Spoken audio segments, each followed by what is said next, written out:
Once they finish hating on anime, they'll just move on to something else, unable to create something they find meaningful but destroying things that make them think, simply having rain and dust fall into their mouths until they die. We should add ignoring to the dust pile. The people who engage in relentless criticism without any constructive intention, antis, frequently have no genuine interest in creating or even understanding the things they attack. Their energy comes from tearing down rather than contributing anything meaningful. Once they are done with one target, they quickly move on to another, never pausing to reflect or engage in a way that builds or adds value.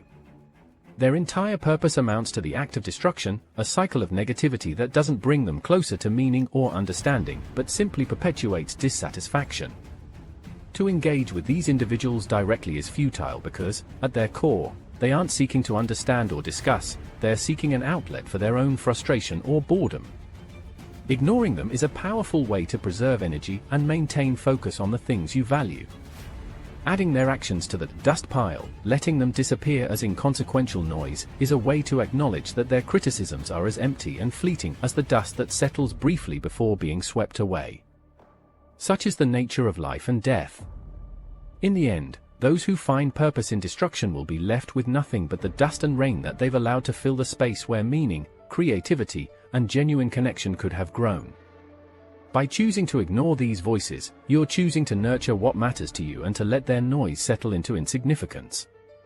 They won't live their lives, they will simply gather around technology, sit in front of shiny screens, and their neurons will urge them to sit online all their lives with no motivation or purpose, simply using their fingers and brains as toys to endlessly rain down upon anything in their sight.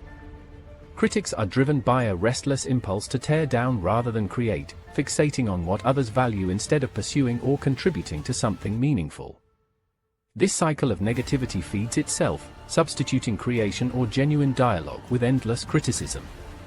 For those immersed in it, this approach provides an outlet for frustration, but, in the end, it serves no greater purpose and contributes little to personal fulfillment or understanding.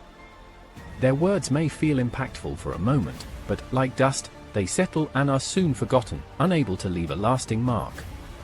Focusing energy on ignoring them is powerful.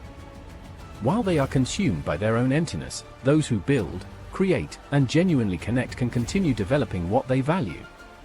By not letting the noise distract you, you're free to cultivate the things that matter to you, unaffected by the brief shadows cast by detractors. Their endless cycles of transient judgment become background noise, while your focus remains on what you value, keeping it alive and meaningful despite the noise around it.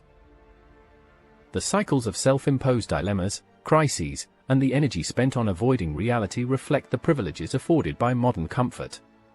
Humans are insulated from immediate, primal survival pressures, which frees up energy and time but also creates a tendency to focus inward. That focus on personal and collective struggle becomes a paradox. Much of the suffering is, in essence, self-manufactured within the framework of their privilege. The privilege of choosing to engage with, or escape from, reality also has led to the commodification of every aspect of experience, from suffering to joy. For many, navigating this commodification has become a central part of existence.